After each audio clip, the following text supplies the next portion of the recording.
Hi, you guys. I don't know why, but I'm like a little nervous to make this video. But I wrote a book. Yes, I wrote a book. I am so happy to finally be able to just like hard launch it. If you follow me on Instagram, um, I'll like link down below, but I announced this like a month ago and I just really never got around to making a YouTube video. But my reason for that was I wanted to get the book like in my hands to show you guys. And there was like a delay in shipping, so other people got their copies before I did and even finished reading the book before I did. Which I mean, I love you guys so much for supporting me. But yeah, that's not cool. So I finally got it yesterday. So that is why I am doing the video today. So I just kind of like wanted to talk about the story and why I wrote it. I'm not gonna give away any like spoilers, but I'm gonna kind of give you guys insight into the process and my creative process. And so if you're interested in that, stick around. But yeah, so I've always been into writing, always, ever since I was little. It's just been something I've enjoyed doing. I liked to read from a young age. I'm not like one of those people who's like, I learned to read when I was 2. No, I learned to read at like the normal time. But I loved Amelia Bedelia and like Junie B. Jones and Babysitter's Club and a little bit of the twins, Jessica and Elizabeth, but I don't remember what it was called. Oh, Sweet Valley, a little bit of that like type of thing. So like kind of just about real life scenarios I loved, and I like to just kind of go into the little worlds that were created. And when I was like younger, career day was always like interesting because they would like ask you, okay, what do you want to be? And my dream job has always been writer, but like it doesn't feel tangible all the time. And obviously I showed you guys that I just wrote a book, like I self-published it, which is pretty obvious. I feel like anyone can do this, but it just doesn't feel super obtainable, if that makes sense. So for me, like admitting that, oh, I want to be a writer, like never really was something I outright did, just because, I don't know. I know you can do this shit for a living too, which I am not doing. I'm like making no money from this. Like it is literally charity work because on both of our parts, if you buy my book, because I'm not really getting money from it. And literally Amazon is like sucking all the money from the royalties. I get like $2 royalty, which is cute. I really didn't want to publish it on Amazon either, but it was free to publish. So I guess in exchange for living out my dreams, I gotta have my book published, which I guess is good, right? Because you can self-publish other ways as well, but you have to like pay them. I didn't pay a single dollar for this shit. And you'll see. You will see. It's very DIY of me, but I feel like it is a good story. And so just keep that in mind. This is my first book. I did it myself. And yeah, I did it myself. But I did it for the fuck of it. You know what I'm saying? I kind of want to make that clear. Like, I'm not trying to like be famous or anything like that. I literally just had this dream ever since I was little, and it's followed me like my whole fucking life. In my author's note, I said it was chasing me and it's got hands. Like that's what it felt like this past like year. It was chasing me down. I was unhappy, and this did bring me a little bit of happiness, actually a lot of happiness, because I feel like I'm on that path of following my dreams. And though I'm not doing this for like a career or anything like that, it definitely was a dream fulfillment for me just to do it and like see it through to completion, and so that's kind of like my, I guess, why I did it. And the story, started out as something completely different. Like I said, like my inspirations growing up was like Jimmy Jones, about like a girl and her life, and like Babysitter's Club about a bunch of different people and their lives growing up and everything like that. I like stories that are like real life stories. But for the first one, I didn't really want it to be like a story about my life. These characters, I mean, I don't feel like I have like a super similar story with them. They're different than me. I have a couple things, like I guess in the chamber, that is more like me. Like that is my real story. Like I just changed their name and it's like my story. But for this one, I just wanted it to be different. Because I don't know. It's just, like it's the first one. Like it's the warm up. It gets a little taste, But it started off being a little bit more personal, and I think that's how it kind of like became what it is. It started off being a story about a summer that a middle school girl spent with her friend who had cancer, and it was called Summer '08. And that's how I got like the 2008 connection in here. Because I did have a friend who had cancer growing up, and we weren't really that close, honestly. But I think about her a lot. And so it started kind of being about that, but it got too personal for me, and so I dropped it. I dropped the cancer storyline altogether. And it turned out being about a girl who had gone missing. Because while I was working on it, I was also, I don't know, I would like watch videos sometimes or like listen to podcasts sometimes that would be true crime. And it just kind of got me thinking that like, is this good content to be consuming, for entertainment purposes?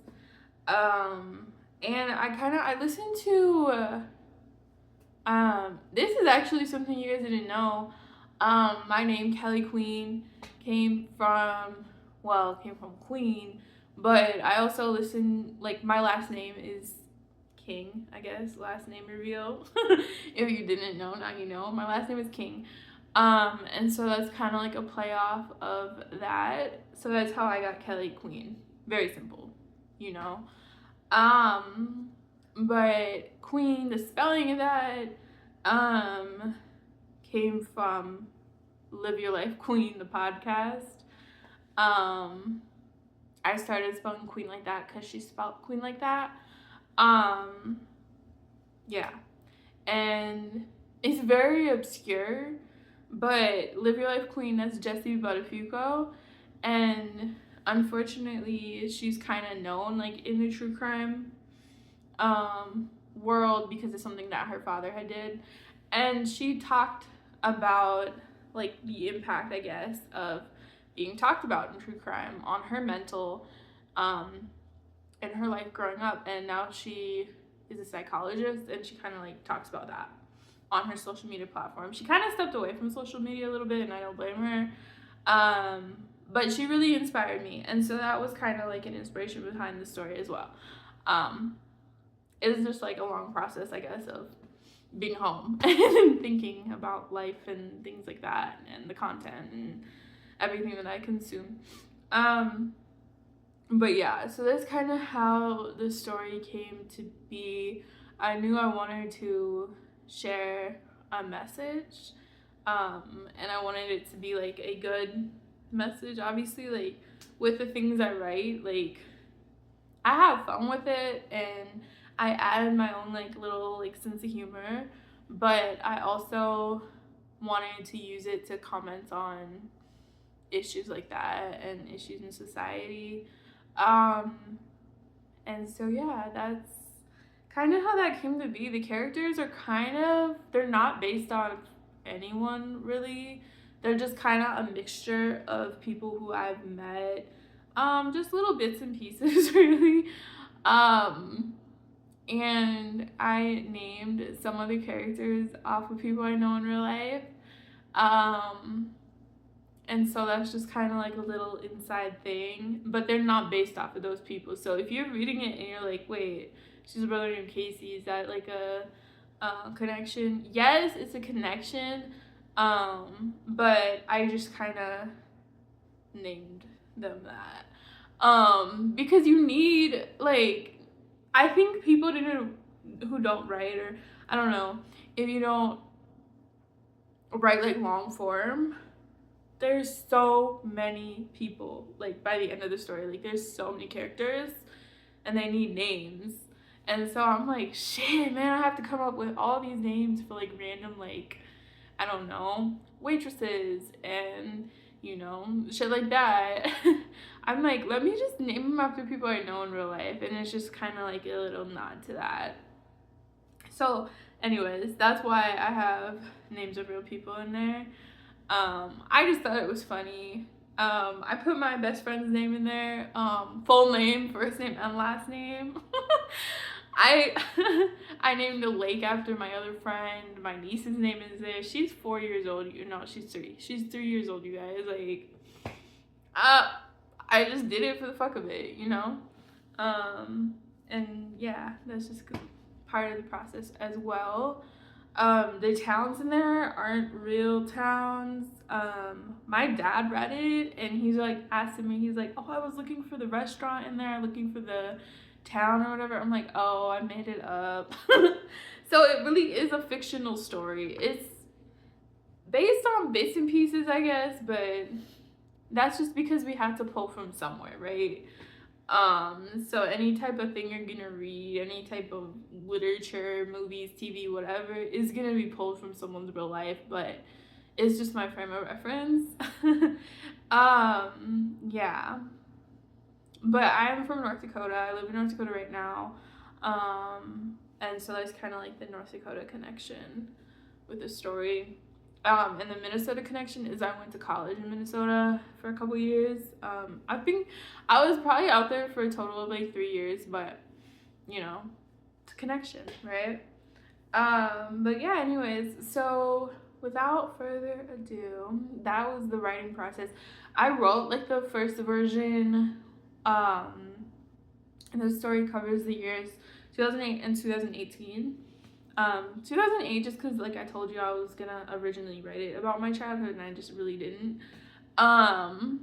Like a fictionalized version of it, but that's fine. How old was I in 2008? I think I was 12. And so that's like a very much like a time of my life. I don't know if anyone's ever written a historical fiction from the year 2008, but I might be one of the first. But I just think it's like an interesting time. Like, it's post Y2K. We have technology, but our technology isn't like great. And so it was a kind of a time that I grew up was like a mixture of playing outside, but also being on the computer doing who knows what because it was not regulated. And yeah, so I kind of wanted to bring that to life. And then 2018, that like timeline I think was just natural because it would have been 10 years later. This book deals with a true crime podcast, and I think that was very popular around that time. There was so many, there still is, but it was like becoming really popular with like Serial and everything. Serial was a little bit before this, but you know. And so that's why I chose that timeline. I wanted to make sure that the newest timeline in it was before COVID because I just didn't care to write about that. You know what I'm saying? Yeah. So that's why I stopped in 2018. I was just like, nah, I'm not ready for that shit. So that's why that. And so I wrote the first draft was just 2008. It was maybe gonna be like a book of short stories, or I was gonna either do that or do it in parts, with like one character writing part 1 in 2008. It was gonna be Tate. the little sister, the first draft was completely from her point of view. And then I went in and I kind of added some from everybody else's point of view. Also, oh my goodness, in the first draft, I didn't kill off Mila, which is the whole freaking, oh, spoiler alert, shit. It wasn't about Mila, the first draft. It was about Carson, which is why I feel like her character got so developed and the others kind of like didn't. So much was because in the first story, like, she was kind of like the main focus. And yeah, I can talk a little bit more about that later, but I wanted to show you guys, this isn't what it looks like, this is the first proof of it. And I'm not a graphic designer, so I literally just went on Canva and I tried to find like, I don't know, I typed in Y2K, even though 2008 is kind of a little bit off of that. I don't even know what they call that time period, like 2008 to like 2012 times. I don't know if they call it recession or what the hell, but that's what I came up with. And then I kept this on the final, but the deer, that kind of goes with the story, and then the like cop car to show, ooh, it's gonna be a little spooky.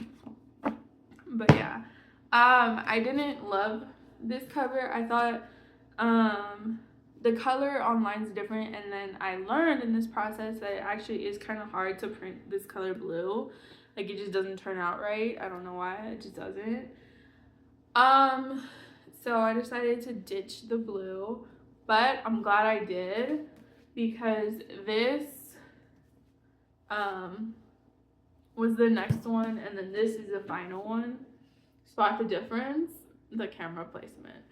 But yeah, no, this is the final copy. Oh, by the way, it's called The Real Story. And then I dropped Kelly, and so I had to just buy Queen. I don't know why. I think it's just because, like, that's what people call me, is Queen. And like I said, I was just trying to have the most fun with this as possible. I don't know if I'm gonna publish them all by Queen. I think I am, honestly, because why the hell not? And I thought it just looked better on there, short and to the point. But yeah, this is it, The Real Story by Queen. So I went with the trees to like go with the Minnesota vibes. And then also it's just, I don't know, like, I feel like a forest is like inherently spooky, and I wanted to show it's a spooky story. So yeah, there's the spine, and then on the back, me looking hot in the description. So yeah, I guess I will tell you guys what it is about. I'll just read like the first little paragraph. In 2008, 14-year-old Mila Varga, the child of undocumented Romanian immigrants living in Haven Ridge, Minnesota, vanished from a party on the last day of school. For those left behind that night became a tangle of guilt, regret, and secrets, what they said, what they didn't, and what they wished they could take back. But it's more than that. Like, that's the problem when I try to explain what this book's about. Like, it feels a little cliche, but it's not. Like, I feel like it's not. I think it's more than just like a missing persons case. It's kind of about the people left behind more so than Mila. So yeah. Yes. But yeah, and it's told from different perspectives. That's another thing that I was kind of like going back and forth with. It was almost told entirely from Tate's perspective, but it just, I don't know, I felt like it just needed more. It almost didn't have the flashbacks, but then I was like, no, well, I think it kind of helps. And so the flashbacks are all taken from that first draft I wrote. Well, some of them are from the second draft where I had Jill as the main character, who is the cousin. And so some of the flashbacks, like, they're very like Jill like focused, but the 2018, I don't have her perspective in the story. The reason for that, I just kind of wanted to show that like people get older and they like kind of like aren't as much a part of the story, you know what I'm saying, but they're still part of the past and you still think about these people often. So that's why she's in the flashbacks like heavy. But yeah, and so that's why I didn't want to cut her out because I was like, I like her character a lot.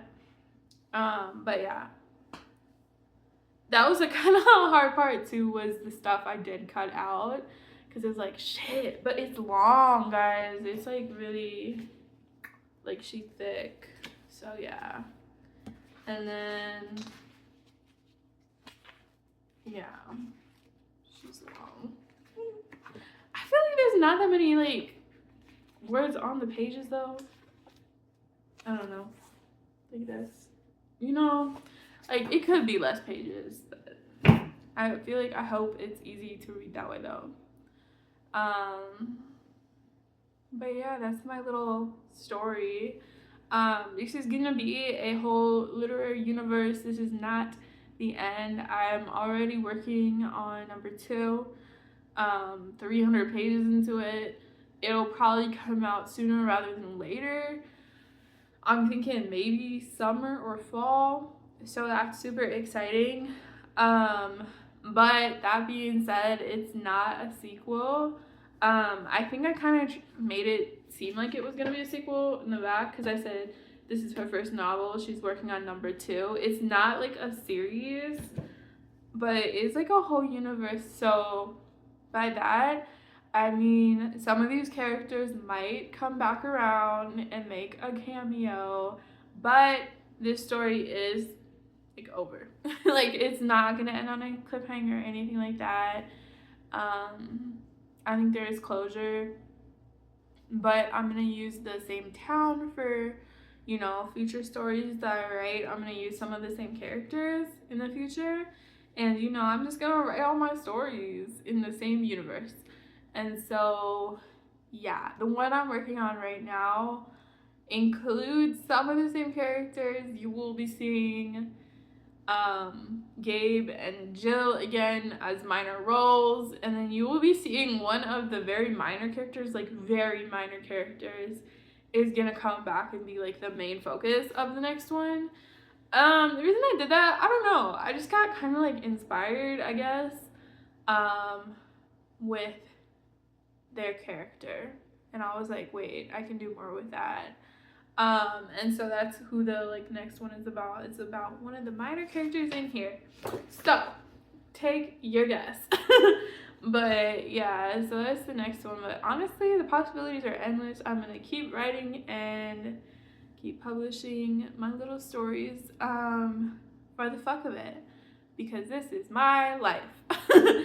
And that's what I'm happy and content doing, is having a hobby. I think hobbies are a little bit underrated these days, but this was like a wonderful use of my time. Honestly, I waste so much time, but this is a good use of my time.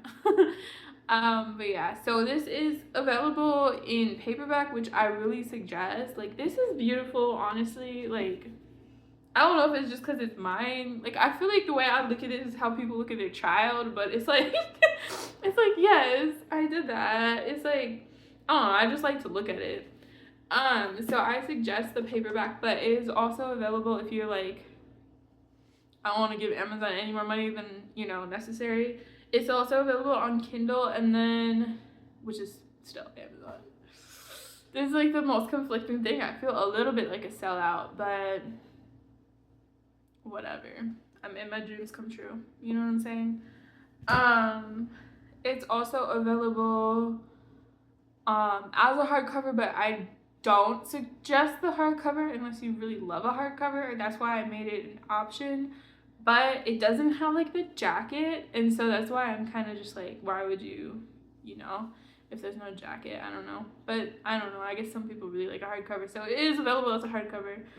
I made the price as low as I could, but it's still $15, which I feel kind of bad about, but I mean, it's $15. Like, you probably spent that on a sandwich. Be for real. So, like, it's $15. And then, what else? It is gonna be an audiobook, but when, I can't tell you.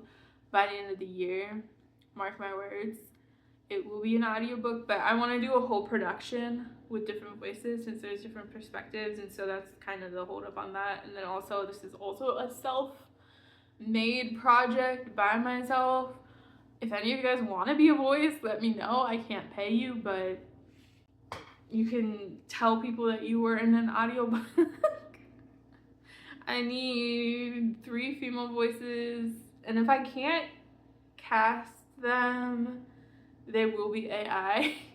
I don't want to tell you, but I'm gonna get the most realistic I can find. I already have some in mind, but I did kind of like a mock-up with the AI, and then I saw the AI in an ad, and I'm like, nah, I can't have the same voice. So if you would like your voice in it, let me know. We can just clone it and just, you know, go from there. I just need a sentence from you. I might use my own voice in it, but yeah, I need 3 female voices and 1 male voice.